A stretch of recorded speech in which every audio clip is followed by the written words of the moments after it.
auditeurs et téléspectateurs de la radio et télévision Tambara, vous pouvez désormais suivre votre chaîne de télévision préférée Tambara sur le satellite BadrSat 7, angle 26 degrés Est, fréquence 11010, polarisation verticale, symbole REC 27500.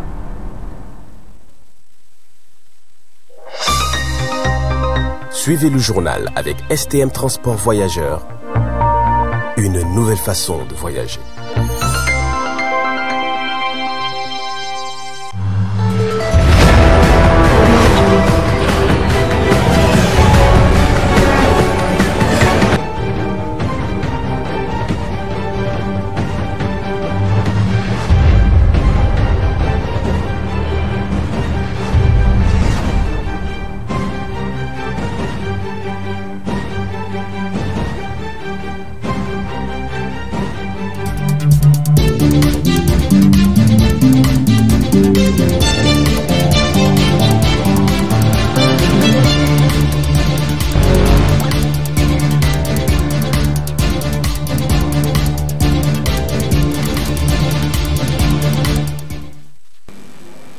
Mesdames et messieurs, bonsoir et bienvenue à cette édition d'information de 20h15 de ce lundi 25 août 2025 sur la télévision Tambara, le miroir de la femme et également votre télé de proximité.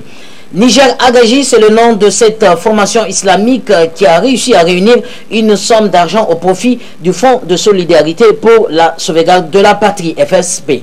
Ce 25 août 2025, un moment propice pour la présidente d'expliquer le fonctionnement de cette structure. Reportage. La structure islamique Niger Agaji est composée de jeunes garçons et filles, a organisé une cérémonie de remise de contribution au Fonds de solidarité pour la sauvegarde de la patrie. Cette initiative est un exemple de l'engagement des jeunes Nigériens pour soutenir les efforts du pays dans les moments difficiles. La structure islamique Agaji a réussi à réunir la coquette somme impressionnante de 480 000 francs CFA qui sera utilisée pour soutenir les initiatives du Fonds de solidarité pour la sauvegarde de la patrie. Cette contribution est un témoignage de la générosité et de la solidarité des membres de la structure. La cérémonie de remise a été marquée par la présence de plusieurs personnalités, dont entre autres la présidente du Fonds de solidarité pour la sauvegarde de la patrie, le vice-président et le cheikh qui a tenu à remercier les membres de la structure pour leur contribution et à souligner l'importance de la solidarité dans les moments difficiles. C'est une journée exceptionnel parce que ça marque le premier jour du mois de Rabi al-Awwal qui est le mois de naissance du prophète Mohammed sallallahu alayhi wa sallam. C'est au 11e jour de ce mois béni que le prophète, le messager d'Allah est venu dans ce monde. C'est le jour de son Maulud. Donc cette journée est partout célébrée à travers le monde et au Niger aussi. Donc c'est cette journée que la jeunesse Agaji que vous voyez a choisi pour apporter une contribution modeste à la patrie à travers le fonds de solidarité pour la souveraineté. Donc ce fonds c'est quelque chose qui tient beaucoup à cœur à cette jeunesse qui a décidé de faire ce premier pas, mais il y en aura d'autres, Inch'Allah. La jeunesse Agaji, c'est une jeunesse laborieuse, une jeunesse patriotique, une jeunesse qui a fait ses preuves à toutes les occasions historiques de ce pays. Donc c'est une jeunesse pacifique, une jeunesse vraiment solidaire, une jeunesse qui aspire à travailler pour ce pays et peu importe le domaine. Donc la rencontre avec le FSSP, avec la présidente du fonds, qui a donné d'amples explications et qui a donné vraiment l'impulsion morale qu'il faut à cette jeunesse pour qu'elle puisse rester toujours aux côtés de la patrie, pour qu'elle puisse vraiment s'engager dans des projets structurants, dans des projets qui permettent à ce pays et à la jeunesse d'avancer. Donc cette cérémonie vraiment a été satisfaisante à plus d'un titre, dans la mesure où ça crée cette connexion nécessaire entre la jeunesse Agaji qui comptabilise quand même 14 000 éléments à travers le pays, dans les 8 régions du pays. Et vraiment, cette connexion permettra à cette jeunesse de donner plus de vigueur, plus de force à cette action patriotique que mène le CNSP. Le vice-président du Fonds de solidarité pour la sauvegarde de la patrie a également pris la parole pour exprimer sa gratitude vers la structure islamique Niger Agaji pour cette contribution importante. Il a souligné que cette initiative est un exemple de l'engagement des jeunes Nigériens pour soutenir les efforts du pays et a réaffirmé l'importance de la solidarité nationale dans les moments difficiles. Et ce fut une occasion pour nous, en tant que Fonds de solidarité pour la sauvegarde de la patrie, de prendre ces plateaux pour leur présenter le fonds, les objectifs du fonds, les montants mobilisés et l'utilisation qui a été faite de ce fonds durant les quelques mois d'activité que nous avons eu à faire. Et ce fut aussi une opportunité pour nous d'échanger avec les leaders religieux qui sont là avec nous pour voir comment ensemble nous pouvons travailler ensemble pour aller dans le développement de notre pays. Parce que vous avez vu, c'est une jeunesse vaillante qui constitue aujourd'hui les Agaji du Niger. Ce n'est pas seulement à Niamey, c'est à travers les 8 régions du Niger qui sont représentées. Et on pense bien que si on travaille ensemble, comme l'a demandé le chef de l'État, son Excellence le Président de la République, le général Danoué Abdraman Tchani, qu'on travaille ensemble les fils et les filles du Niger pour bâtir ce pays. Et cette jeunesse, cette communauté, je pense bien qu'on a beaucoup de choses à faire ensemble en commun. La contribution de la structure islamique Niger Agaji au Fonds de solidarité pour la sauvegarde de la patrie est un exemple de l'engagement des jeunes Nigériens pour soutenir les efforts du pays. Cette initiative est un témoignage de la solidarité et de la générosité des membres de la structure et contribuera à soutenir les initiatives du Fonds de solidarité pour la sauvegarde de la patrie. C'est officiel, les Forces Unies de l'Alliance des États du Sahel ont désormais un bureau provisoire. La mise en place en présence du conseiller spécial du président de la République et d'une représentante de la loi s'est faite ce 24 août 2025 à la ville de Niamey. Reportage. L'hôtel de ville de Niamey a accueilli ce 24 août 2025 une assemblée générale élective pour la mise en place du bureau provisoire des Forces Unies pour l'Alliance des États du Sahel, AES. Cette réunion importante a vu la participation d'une représentante de loi et du conseiller spécial du président de la République, le général d'armée Abdraman Tchani. Avant la mise en place du nouveau bureau, le comité d'organisation a procédé à la lecture de la charte de l'association. Cette étape importante a permis aux participants de se familiariser avec les principes et les objectifs de l'AES. Il est recommandé aux membres de l'association une conduite responsable et un respect strict des textes qui la régissent. Cependant, les contrevenants seront passibles des sanctions suivantes selon le degré de la faute. Avertissement écrit. Par suite de 3 absences consécutives injustifiées aux réunions ou en cas de cumul de 12 années d'arriérés de cotisation. Blâme pour récidive aux fautes ayant occasionné l'avertissement. Exclusion. Elle est prononcée par l'Assemblée générale sur proposition du Bureau exécutif national à l'encontre d'un membre ayant récidivé aux fautes pour lesquelles le blâme est infligé. Toutefois, il est reconnu aux membres incriminés le droit de constituer et de présenter tous ces éléments de défense avant que l'Assemblée générale ne se prononce. La décision définitive est votée à l'Assemblée générale par les membres présents ou représentés à la majorité simple.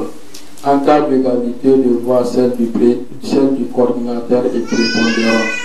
Après la lecture de la charte, les participants ont procédé à l'élection du tout nouveau bureau provisoire. Les élections se sont déroulées dans un climat de transparence et de démocratie permettant aux membres de choisir leurs représentants pour la période à venir.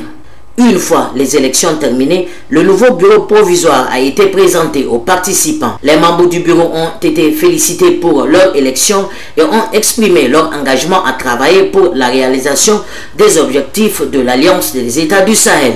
La cérémonie s'est terminée par une photo de famille qui a permis aux participants d'immortaliser ce moment important. La photo a réuni les membres du bureau provisoire, les participants et les invités de marque. L'Assemblée générale élective des Forces unies pour l'Alliance des États du Sahel, AES, a été un succès. Le nouveau bureau provisoire est désormais en place et prêt à travailler pour la réalisation des objectifs de l'Alliance des États du Sahel. Cette initiative est un pas important vers la consolidation de l'Alliance et la promotion de la coopération entre les États membres. Suite de cette édition, dans le cadre du renforcement de la paix et la cohésion sociale entre Nigériens autour du sport, un TGV Maracana est organisé réunissant les quartiers d'Angao, Banifandou, Wadata, pour ne citer que cela. À cet effet, nous vous invitons à suivre un des organisateurs. Suivez plutôt.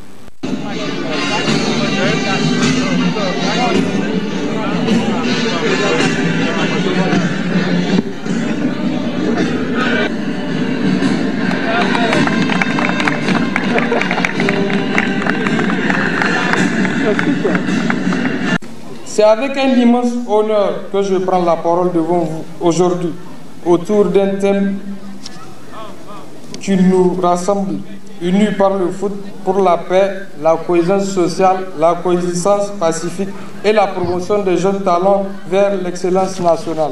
Le football, plus qu'un simple sport, est un langage universel. Sur un terrain, il n'y a ni barrière, ni frontière, ni différence. Ce qui compte, c'est l'esprit, le respect et la dignité, la solidarité.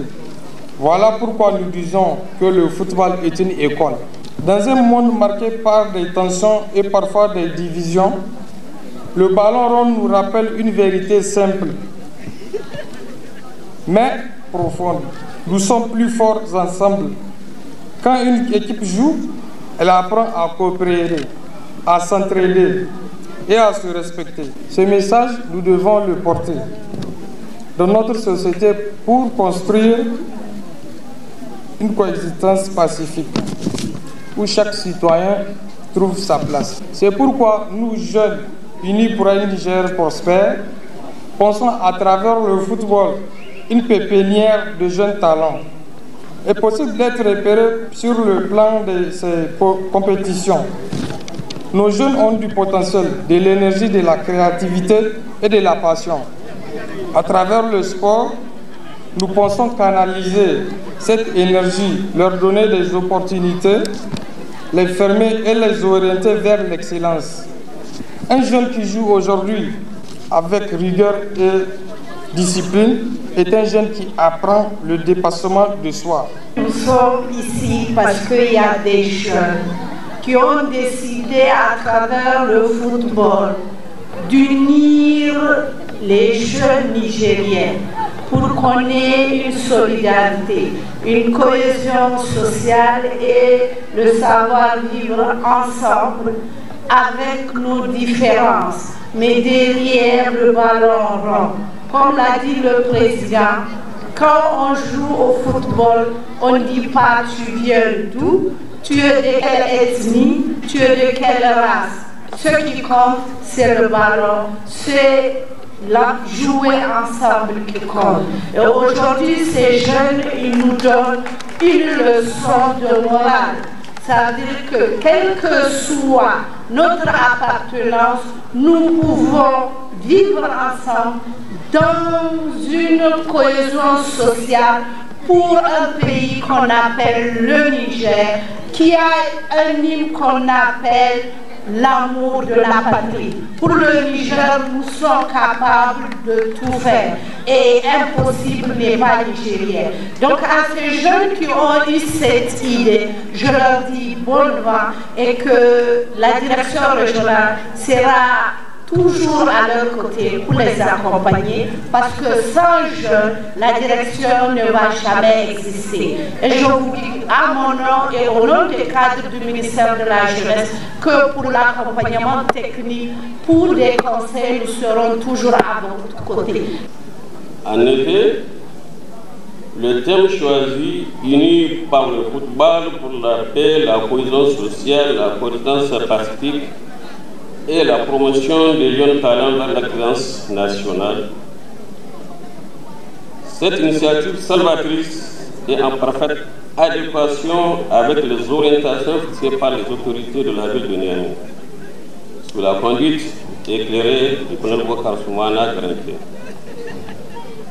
En tant qu'autorité communale, nous sommes heureux et enthousiastes à l'idée de votre engagement et nous ne cessons de vous encourager et à vous accompagner pour que cette action noble soit une pérennité à travers votre maracana, couplée à des activités comme le curage des caniveaux, le formatage des nids de pôle, etc., etc. de notre arrondissement communal 4.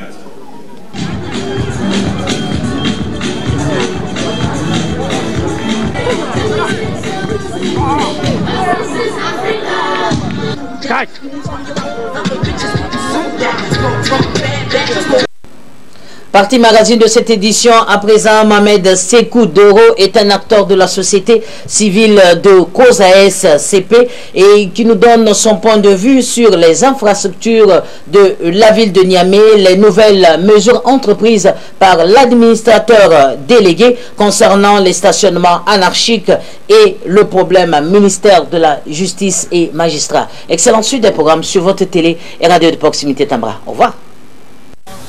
Avant l'arrivée du CNSP au pouvoir, tout le monde le sait. Il y a beaucoup de problèmes sur le plan infrastructure. C'est vrai. Avant l'arrivée du CNSP au pouvoir, il faut le dire, il y a des routes dans la ville de Niamey qui ne sont pas praticables. Il y a des chaussées qui n'ont pas été bien exécutées. Actuellement, avec l'arrivée du CNSP au pouvoir, toute la ville de Niamey est en chantier. Il suffit de prendre la route Niamey-Balayara pour vous en rendre compte. Tout récemment, il y a la voie qui relie Niamey à Dosso. Juste à quelques kilomètres du péage, avant le péage, vous allez voir des infrastructures qui ont été réalisées dans ce cadre-là pour permettre vraiment que la circulation routière se fasse correctement. Le chef-d'œuvre qui a été réalisé, tout le monde sait que c'est un chef-d'œuvre de haut niveau qui a demandé beaucoup d'investissement. Actuellement, partout où vous allez dans la ville de Niamey, vous allez vous rendre compte qu'il y a un chantier qui est là. En quittant Lazare pour aller au rond-point francophonie, avant l'arrivée du CNSP au pouvoir, tout le monde savait qu'en la période d'hivernage, c'était une voie pratiquement impraticable. Vous avez de l'eau sur la voie, les riverains ne savaient pas comment faire. Aujourd'hui, tout est en chantier et c'est pratiquement terminé. Nous ne pouvons que remercier le CNSP pour tout ce qu'ils sont en train de faire sur le plan infrastructure. Franchement dit, nous leur disons bravo et nous les encourageons à continuer et à persévérer dans ce sens. Parce que la ville de Niamey, c'est la vitrine du Niger. Une ville doit être propre. C'est vrai, les gens se plaignent du fait qu'on est en train de démolir certains kiosques un peu partout dans la ville de Niamey. Au fait, c'est pour vraiment lutter non seulement contre l'insalubrité, mais aussi pour permettre la fluidité de la circulation pour ceux qui sont à pied et pour ceux qui sont dans leur véhicule. Nous ne pouvons que dire bravo au CNSP et nous ne pouvons que les encourager à continuer dans ce sens. Monsieur le Président, parlons de la fluidité de la circulation. L'administrateur délégué a mis récemment en place une équipe chargée de ce cas-là. Une équipe qui est chargée d'empêcher les stationnements anarchiques sur les goudrons, que ce soit des gros porteurs ou bien des petites voitures. Que pensez-vous de cette initiative-là? C'est une très bonne chose, cette mesure. Seulement, nous avons constaté que c'est une mesure un peu plus répressive à l'heure actuelle, tout simplement parce que la question qu'il faut se poser, est-ce que la ville de Niamey est prête à faire à ce que certaines mesures puissent être prises actuellement dans la situation dans laquelle nous nous trouvons actuellement. Tout le monde sait qu'actuellement au Niger, dans la ville de Niamey, il y a un sérieux problème de parking. Les trottoirs sont occupés par des étalagistes, ou bien des vendeurs de galettes, ou bien des vendeurs de chaussures, ou bien des vendeurs de légumes. Ça, il faut le dire.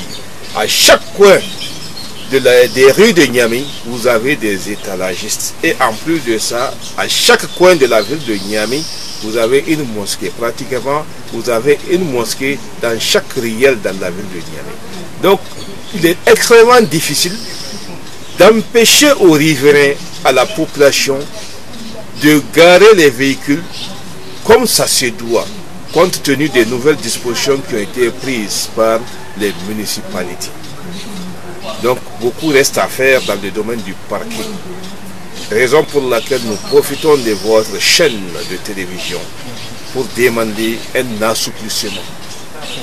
Parce qu'actuellement, il faut tenir compte des mariages, des décès, des baptêmes.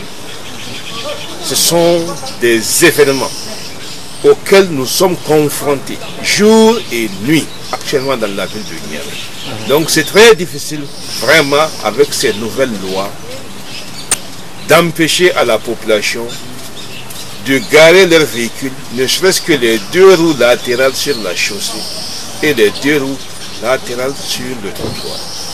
Pas oublier qu'en novembre 2012, il y a eu ce qu'on appelle ici à Niamey et plus précisément au Palais des Congrès, les États généraux de la justice.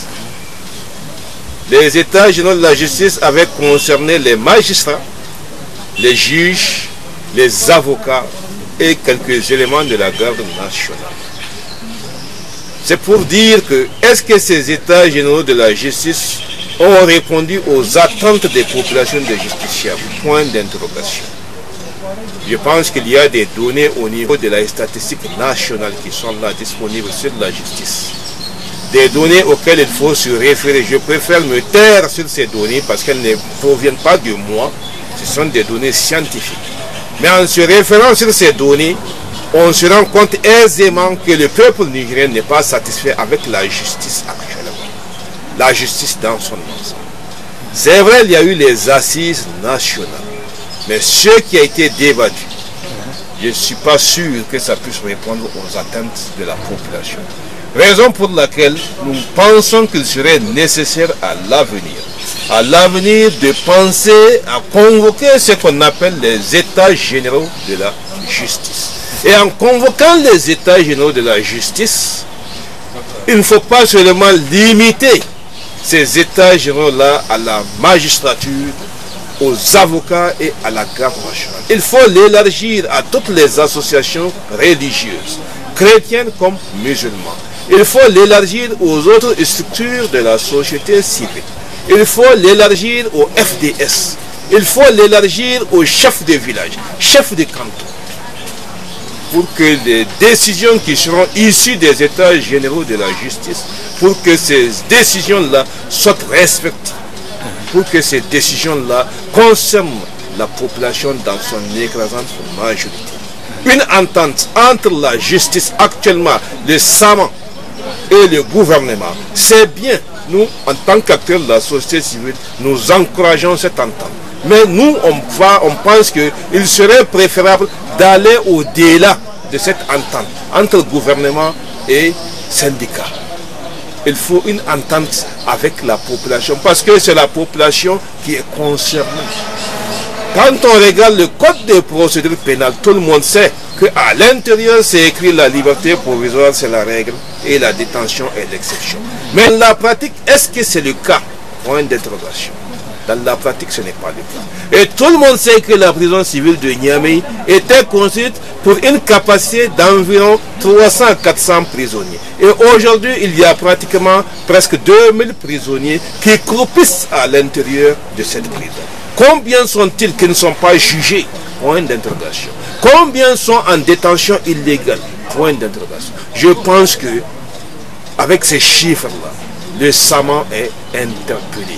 Les magistrats sont interpellés. qu'ils sachent qu'il y a des Nigériens qui croupissent dans ces prisons et qui n'attendent que justice. Merci. Alors, parlons de Sama, parlons également du ministère de la Justice. Récemment, le problème qui a prévalu, c'était le problème entre deux femmes qui se sont mariées entre elles, et que le ministre a jugé que les magistrats n'ont pas très bien fait leur travail. Alors, que pensez-vous? Ça, c'est votre avis en tant que citoyen. Évidemment, si vous m'avez suivi, j'avais parlé des états généraux de la justice en 2012. Et c'était limité tout simplement au niveau des magistrats, au niveau de la garde nationale, au niveau des avocats. On a oublié d'associer les chefs religieux, les chefs coutumiers, la société civile. Si on les avait associés, je vous assure que vous allez trouver une réponse à la question que vous venez de me poser. Merci. Alors, on va revenir maintenant aux suggestions. Vous avez été en première ligne. Et vous êtes toujours en première ligne quand il s'agit de défense de la nation, quand il s'agit de soutenir et d'accompagner les efforts du Conseil national pour la sauvegarde de la patrie. Alors, vous, en tant qu'acteur de la société civile aguerrie, quel conseil avez-vous donné au Conseil national pour la sauvegarde de la patrie? Je vous remercie pour cette noble question. En tant que défenseur du Conseil national pour la sauvegarde de la patrie, nous ne pouvons que les encourager à aller dans ce sens. Mais il y a quand même quelques suggestions à faire. Nous avons demandé de revenir sur la justice. Quand vous allez regarder le rapport définitif qui a été transmis au président de la République en mars 2025, quand vous prenez la page numéro 21, 5e ligne, du rapport définitif, je répète, la page numéro 21, 5e ligne, c'est écrit, créer, mettre en place un comité qui va faire le tour de toutes les prisons, qui va identifier les prisonniers politiques, civils et militaires à libérer dans le cadre de la réconciliation nationale. Mais est-ce que ce comité-là a été mis en place de mars jusqu'à aujourd'hui? Je ne pense pas que ce comité-là soit mis en place. Si ce comité-là avait été mis en place, ça allait beaucoup aider le CNSP. Deuxièmement, ce que nous demandons au CNSP, nous revenons toujours sur la justice. Nous souhaitons qu'il y ait beaucoup plus de justice, beaucoup plus d'équité. Ce qu'ils sont en train de faire, c'est bien, mais nous leur demandons de faire encore un peu plus au niveau de la justice sociale. C'est très important de le souligner.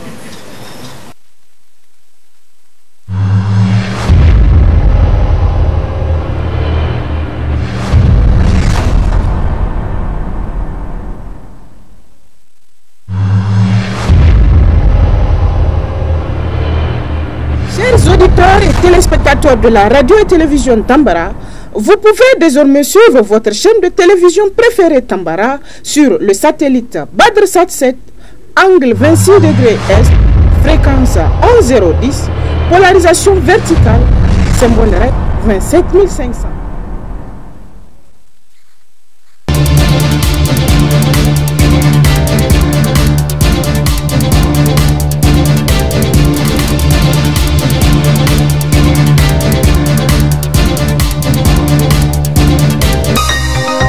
Ce journal vous a été présenté par STM Transport Voyageurs. Une nouvelle façon de voyager.